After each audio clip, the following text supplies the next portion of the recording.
আর একজন লোকের ঈমান যত বেশি মজবুত, পরীক্ষাটাও তত বেশি কঠিন। তাকওয়া যত বেশি থাকে, আল্লাহ তত কঠিন পরীক্ষা দেবেন।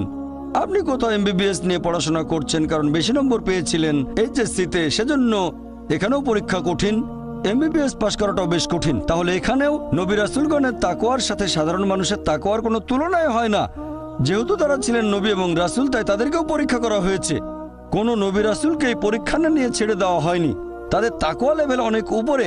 নবী রাসূলকে অনেক বেশিবার পরীক্ষা করা হয়েছে সাধারণ মানুষের চেয়ে। আপনার বাচ্চা অনেক বেশি, অনেক কঠিন।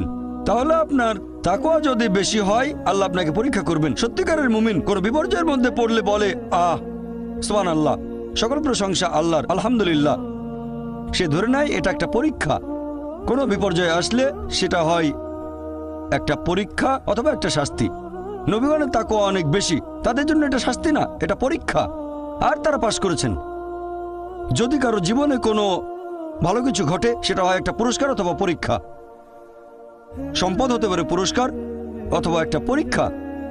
ভালো কোনো কিছু ঘটলে সেটা হয় পুরস্কার, নয়তো একটা পরীক্ষা।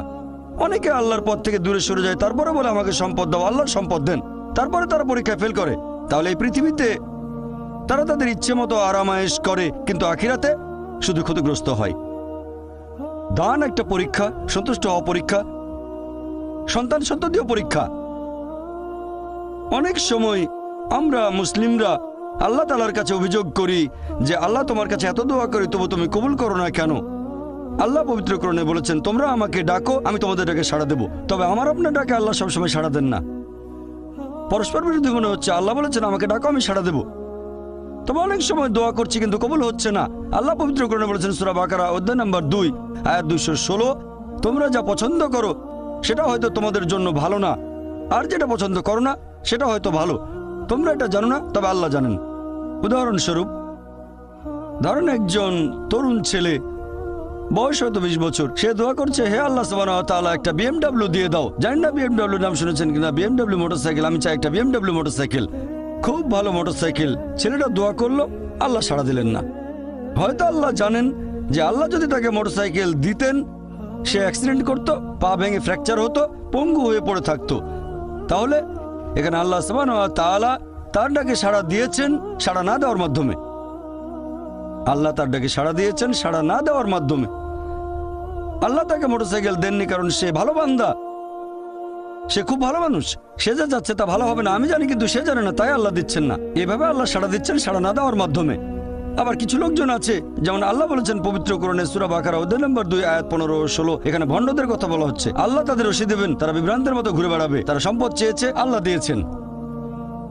অনেকে আছে যারা আল্লাহর সাথে অন্য কাউকে শরীক করে। তারা বলে অনেক সম্পদ চাই, আল্লাহ তাদের সম্পদ দেন। এটা তাদের জন্য আসলে একটা পরীক্ষা। এভাবে তারা নিজেদের কবর খুঁড়ছে। তাই আমরা কখনোই হতাশ হব না। আল্লাহ তাআলা আছেন সব সময়, আল্লাহর উপর সবসময় ভরসা রাখবেন। সেই কারণেই পবিত্র কোরআন অনুযায়ী আত্মহত্যা হারাম। সূরা নিসা অধ্যায় 4, তোমরা নিজেকে হত্যা করো না, আত্মহত্যা করো না, নিশ্চয়ই আল্লাহ পরম দয়ালু, সাহায্য করবেন, তার উপর ভরসা করবেন। যখন কোনো লোক আত্মহত্যা করে তখন মনে হবে সে অকৃতজ্ঞ। সে ভাবছে আল্লাহ আমাকে অনেক বিপদে ফেলেছে, এটা কোনো সুবিচার না, এভাবে বেঁচে থাকার কোনো মানে হয় না, তাই শেষ করে দেব।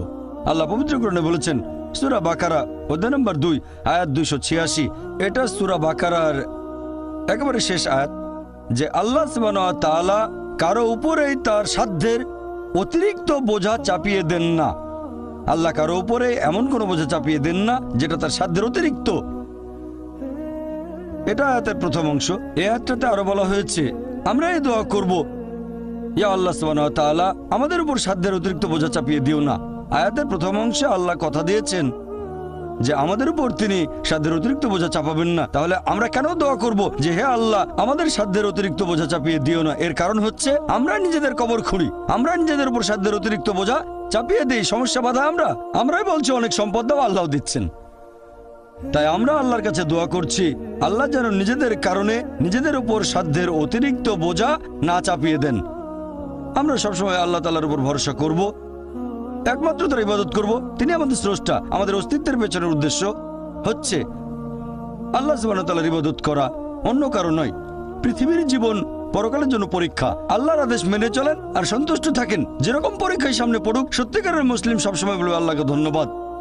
সাধারণত আমরা অভিযোগ করি আমাদের এটা নেই, আমাদের ওটা নেই। জীবনের জন্য সবচেয়ে গুরুত্বপূর্ণ জিনিস কি?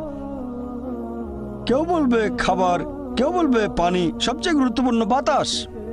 কয়েক মিনিটের জন্য নিঃশ্বাস বন্ধ করেন, মারা যাবেন। আমাদের মধ্যে কেউ কি আল্লাহ সুবহানাহু ওয়া তাআলাকে এর জন্য ধন্যবাদ জানিয়েছেন যে বাতাস দিয়েছো সেজন্য অনেক ধন্যবাদ?